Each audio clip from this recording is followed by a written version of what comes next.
SPC flooring is DIY friendly, but if you've ever tried installing click flooring, you'll know it can quickly become a pain of a job. Boards that won't click together, gaps that keep opening up, and every time you try and close one joint, another one seems to open up somewhere else. So in this video, I'm going to be fitting this SPC flooring in our guest bedroom and showing you exactly how to install it properly, so you end up with a tight, professional looking floor, even if you're a DIYer like me. Before we get started, let's talk about the subfloor.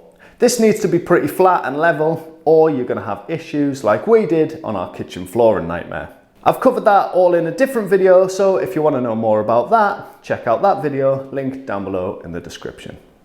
I'm laying onto floorboards which, although look a real mess, are actually pretty flat and within the tolerances specified by my flooring. My flooring has a built-in underlay, so no need to lay any underlay at all here. You're likely in one or two camps when it comes to fitting flooring. Either fitting to a renovated room like me, or replacing an existing floor. This affects how you lay it, so let me explain. With no skirting boards in place for me, I can hide the expansion gaps of the flooring.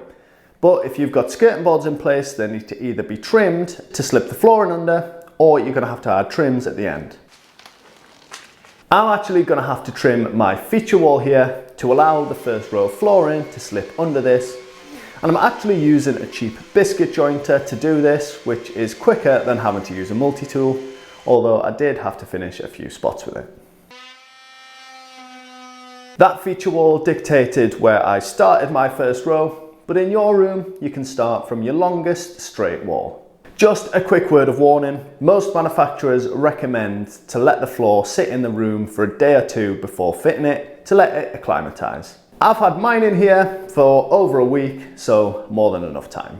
Without this, you can end up with expansion or contraction issues if the temperature or the humidity is different in your room.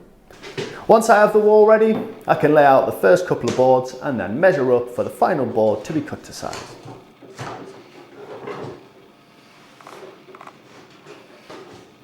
The skirting board on this wall was actually added before the radiator was hung to avoid issues there, but it isn't fixed, so it works basically the same as having no skirtings on that wall.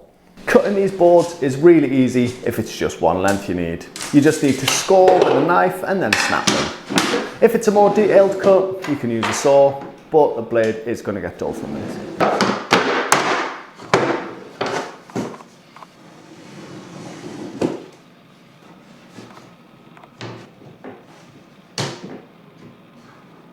The flooring's really easy to install and it clicks together as a tongue and groove. I actually prefer to join my long rows together and then join the full row to the previous one, using a flooring offcut and a mallet just to tap it into place. That wire that you can see is for some power for the bed I'm building, so that is going to be completely hidden once the room is finished. Make sure all of your join gaps are fully closed though. If you don't, then this is when you end up with gaps at the end that you can never actually close up. So make sure you check all your joins before moving on to your next row. I like to randomly stagger the joins and make sure I have at least 300mm between joins to avoid strength issues, and to be honest, it just looks poor too. If you've got a few packs, make sure you mix and match from these as you lay, just to avoid any colour discrepancies. The SPC flooring I'm installing here was supplied by This Is Wholesale, who are supporting my full guest bedroom renovation. They sell their flooring through spcflooringstore.com. It stands for Stone Plastic Composite, and it's a really tough waterproof click flooring that is designed to be DIY friendly. We fitted this in our kitchen to replace the LVT, and so far it's been much better.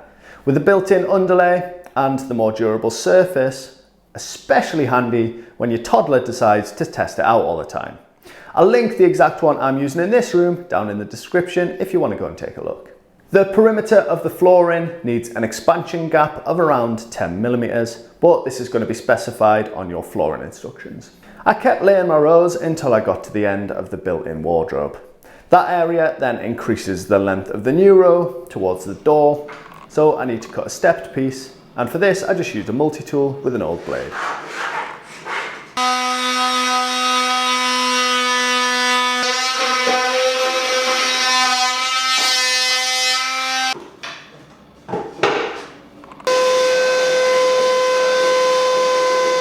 I continue row by row until I got to the next tricky part, the pipes.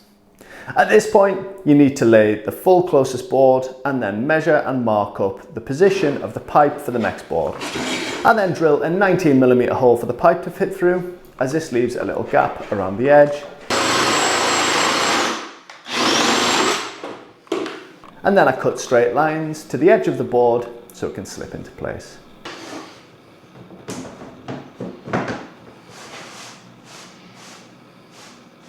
Make sure you keep the little pieces because you can slip those into the gap. The pipe gaps are going to get covered later with a trim, and you can see here, even without the trims, it doesn't really look too bad. I built a shelving unit in this corner, so I'm going to have some 45-degree cuts to make on the end of the last few rows of flooring.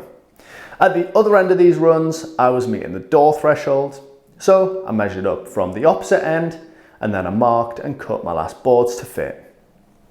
I couldn't fit these as a long row altogether though, so I did it board by board, and then I tapped each one in the row together to make sure they were securely fit. My architrave was already cut from the old flooring, but if yours isn't, you want to trim this just to let the floor sit underneath it. Best way to do this is to get an offcut of your flooring and use that as a guide to cut it with a multi-tool like I did here on our kitchen floor.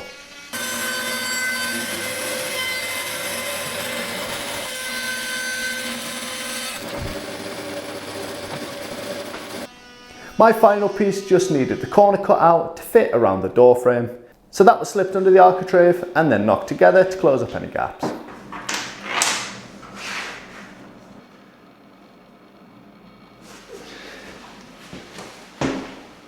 The final thing to do is to add a door threshold strip. I'm putting the old one back, but I think I'm going to swap this out at a later date. This just hides the transition from one floor to the next. Mine is a carpet one which grips the carpet in place.